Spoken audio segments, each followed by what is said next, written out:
Morning. Hey, I love this comforter, by the way. Is it down?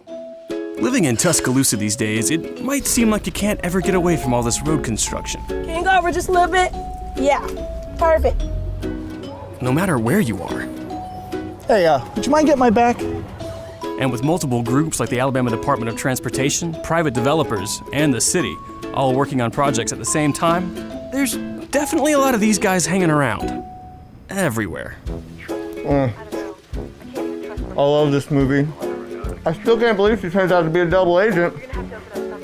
But with over $50 million invested in road projects around the city, you'll get the last laugh with a new and improved Tuscaloosa. It's so pretty. It is, isn't it? More lanes, smoother roads, coming soon.